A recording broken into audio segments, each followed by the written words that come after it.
Hi, I'm Ms. Pozak and I'm teaching reading. Last week we learned about text-to-self connections. Remember, a text-to-self connection is whenever you read a book and think, oh my gosh, that reminds me of this one time when. You guys make text-to-self connections all the time. So this week, let's focus on text-to-text connections. A text-to-text connection is whenever you read a book and think, that reminds me of this other book. I know that in kindergarten, you read lots of fairy tales and that you know those stories so well. So this week, I'm going to read some books that are a little bit different than the fairy tales you're used to. You all know the story of the three little pigs.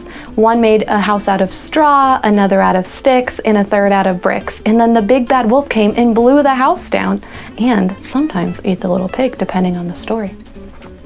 So, if you need a refresher, there's a read aloud of it in the description. Today, we are going to focus on this book, The Three Little Fish and the Big Bad Shark by Ken Geist and illustrated by Julia Gorton. Already, this book is different from The Three Little Pigs because they're fish and also there's a shark instead of a big bad wolf.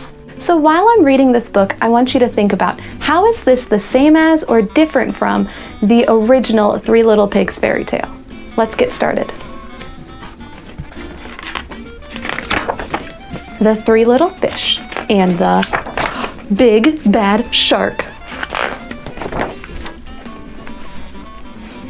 Once upon a time, there lived a mama fish and her three little fish, Jim, Tim, and Kim. It is now time, said the mama, for each of you to make a home in the deep blue sea. So off they went.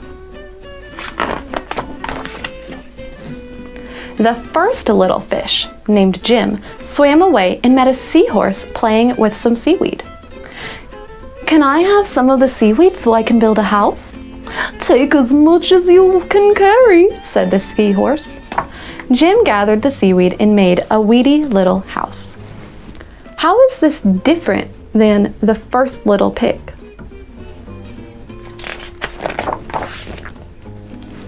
Jim had just finished building his seaweed house when he heard the big bad shark knocking at the door.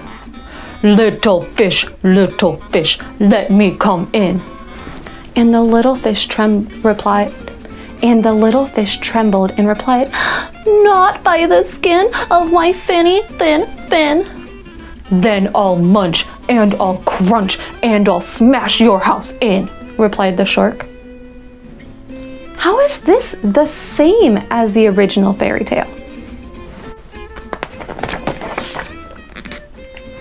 So the big bad shark munched and he crunched and he ate up every bit of the seaweed house. And Jim swam away just in time. Soon, Jim found his brother Tim. Don't worry, Jim, we fish stick together. You can help me build a sandy little house. Jim and Tim had just started to relax in the sandy little house when the big bad shark came knocking at their door. Little fish, let me come in. To which the brave little fish replied, not by the skin of my finny thin fin. Then I'll munch and I'll crunch and I'll smash your house in, roared the shark. So the big bad shark munched and he crunched until he got a sandy mouthful and then the house crumbled. Jim and Tim swam and swam.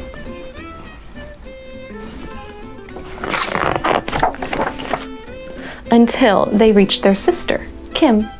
Kim was setting up her house in an old wooden ship. The big bad shark destroyed our houses.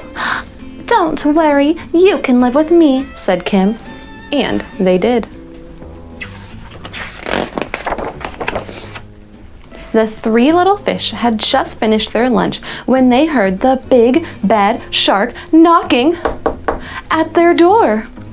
Little fish, let me come in. To which the smart fish replied, not by the skin of my finny thin fin. Then I'll munch and I'll crunch and I'll smash your house in, roared the shark. The big bad shark munched and he crunched, but he could not smash the house in. And all his teeth fell out. The three little fish were safe at last. While I was reading, did you notice anything that was the same as the Three Little Pigs story? Did you notice anything that was different from the Three Little Pigs story? Today in reading, you will tell me one way that the three little fish was the same as the Three Little Pigs and one way that it was different from the Three Little Pigs.